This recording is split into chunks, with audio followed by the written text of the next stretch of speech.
d'un magasin de poissons et de légumes, ils sont devenus un empire Samsung, histoire de Samsung. Malgré les difficultés apportées par la pandémie, Samsung a réalisé un chiffre d'affaires total de plus de 210 milliards de dollars en 2020. Un revenu net après prise en compte de toutes les dépenses, un énorme 23 milliards de dollars. Il n'est pas étonnant que la chose la plus proche d'Apple d'un concurrent sur le marché des smartphones soit Samsung dans ma partie du monde. Mais même s'ils ne sont pas le leader du marché des smartphones, cette énorme entreprise coréenne est solidement implantée sur de nombreux autres marchés électroniques, climatisation, appareils de cuisine et accessoires de vie, pour n'en nommer que quelques-uns. Compte tenu de la façon dont il a captivé le monde, je pense qu'il vaut la peine de revisiter les humbles racines de l'entreprise. Il est difficile d'imaginer que c'était aussi autrefois un diamant brut. Après la fin de la guerre de Corée en 1953, la Corée du Sud était encore un pays en développement essayant de se remettre de la division du territoire et des cicatrices du conflit militaire. Contre toute attente, cette reprise a donné lieu à une période connue sous le nom de « miracle sur le fleuve Han », semblable au « miracle du Rhin », qui a décrit la renaissance économique de l'Allemagne de l'Ouest après la Seconde Guerre mondiale. L'une des entreprises clés qui ont contribué à l'essor de la Corée du Sud vers l'industrialisation et la stabilité économique était Samsung. Traduit du coréen, Samsung signifie 3 étoiles, un nom de bon augure, car les étoiles étaient considérées comme le symbole de quelque chose de durable. Les racines de l'entreprise remontent à 1938, lorsque le Japon régnait et occupait encore la Corée. Lee Byung-chul est issu d'une famille de propriétaires terriens et a déménagé à Daegu City, où il a fondé la Mitsubishi Trading Company, également connue sous le nom de Samsung Samoe. L'entreprise a commencé avec seulement 40 employés et commercialisait principalement des produits d'épicerie locaux, des nouilles et du poisson séché. Il est finalement devenu si prospère que son bureau principal a été transféré à Séoul. Après la guerre de Corée, Lee étend son activité au textile et ouvre la plus grande filature de laine de Corée. Il s'est fortement concentré sur l'industrialisation dans le but d'aider son pays à se développer après la guerre. Pendant cette période, son entreprise a bénéficié des nouvelles politiques protectionnistes adoptées par le gouvernement coréen, dont le but était d'aider les grands conglomérats nationaux en les protégeant de la concurrence et en leur fournissant un financement facile. À la fin des années 1950, la société a acquis 3 des plus grandes banques commerciales de Corée ainsi qu'une compagnie d'assurance et des entreprises qui fabriquaient du ciment et des engrais.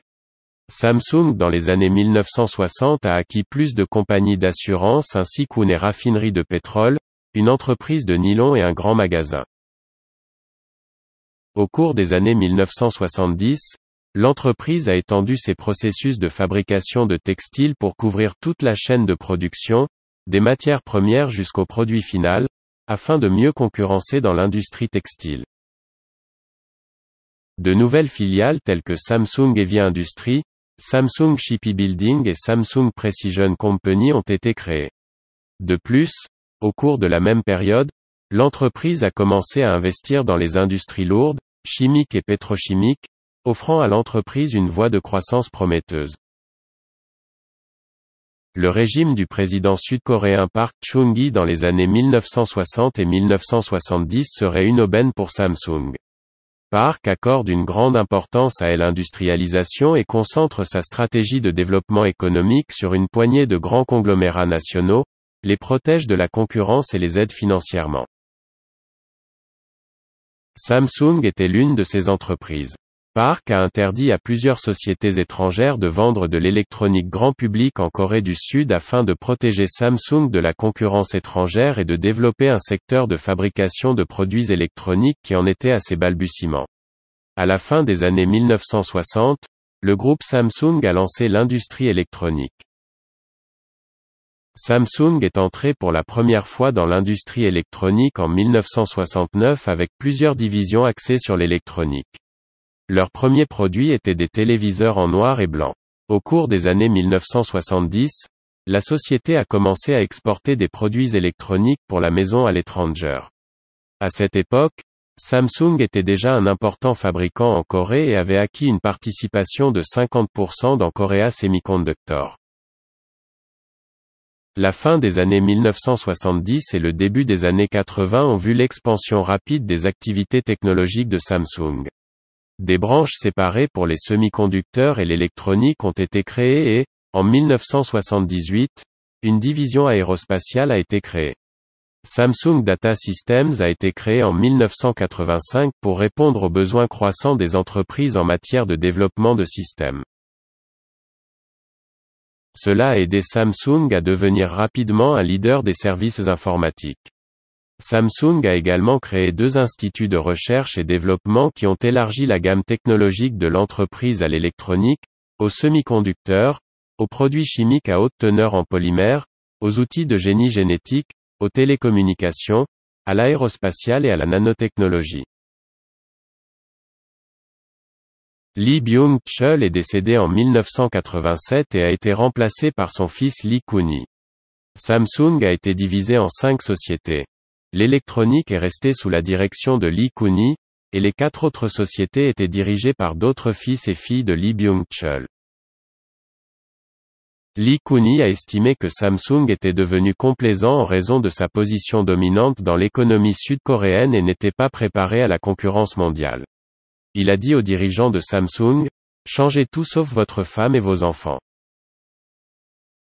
Dans le cadre de ce que Lee a appelé un concept de « nouvelle gestion », Samsung a insisté pour que les subordonnés signalent les erreurs à leur patron. Il a également mis l'axe sur la qualité des produits plutôt que sur la quantité, promu les femmes au rang des cadres supérieurs et découragé les pratiques bureaucratiques. Poussé par le remaniement de la culture de Samsung par Lee Kun-hee, dans les années 1990, la société a poursuivi son expansion sur les marchés mondiaux de l'électronique. Malgré son succès, ces années ont également entraîné des scandales d'entreprise qui ont affligé l'entreprise, notamment de multiples poursuites en contrefaçon de brevets et affaires de corruption. Néanmoins, la société a continué à faire des progrès sur les fronts de la technologie et de la qualité des produits, avec un certain nombre de ses produits technologiques, allant des semi-conducteurs aux écrans d'ordinateur et aux écrans LCD, se hissant parmi les 5 premières positions sur le marché mondial. Les années 2000 ont vu la naissance de la série de smartphones Galaxy de Samsung, qui est rapidement devenu non seulement les produits les plus appréciés de l'entreprise, mais aussi l'une des smartphones les plus vendus au monde. Samsung a également fourni les microprocesseurs des premiers modèles d'iPhone d'Apple et était l'une des plus grands fabricants de microprocesseurs au monde à la fin du XXe et au début du XXIe siècle. Depuis 2006, la société est le fabricant mondial de téléviseurs le plus vendu. À partir de 2010, la série Galaxy s'est étendue aux tablettes avec l'introduction de la Galaxy Tab et en 2013 aux montres intelligentes avec l'introduction de la Galaxy Gear. Samsung a présenté un smartphone pliable, le Galaxy Fold, en 2019. En avril 2008, Lee a été inculpé d'abus de confiance et d'évasion fiscale dans le cadre d'un stratagème, et peu de temps après, il a démissionné de son poste de président de Samsung. En juillet, il a été reconnu coupable d'évasion fiscale et a par la suite été condamné à une amende d'environ 80 millions de dollars et à 3 ans de prison avec sursis.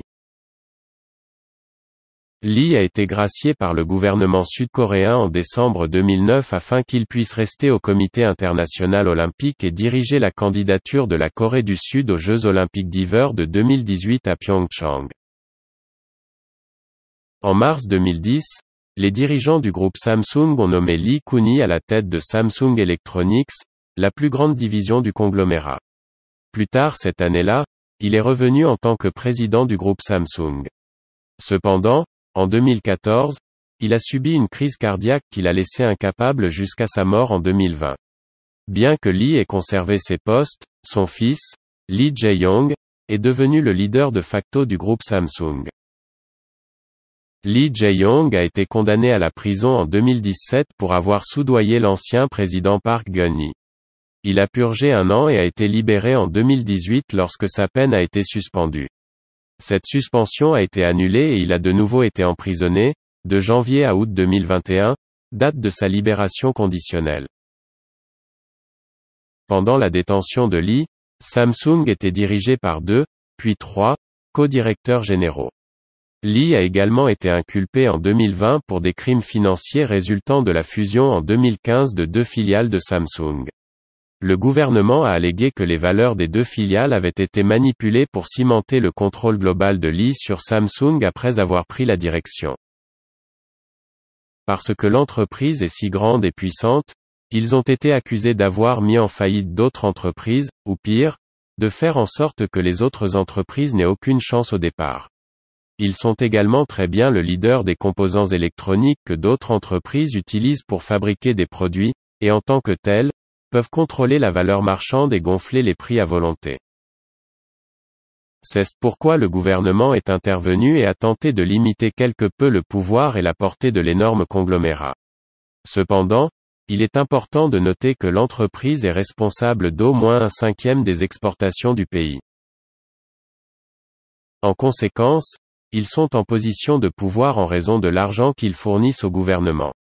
De plus, leur grand nombre d'employés est essentiel à l'économie du pays.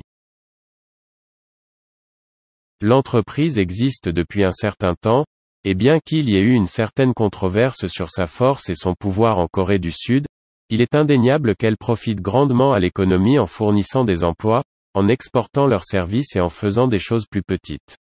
Les entreprises ne seraient pas équipées pour le faire.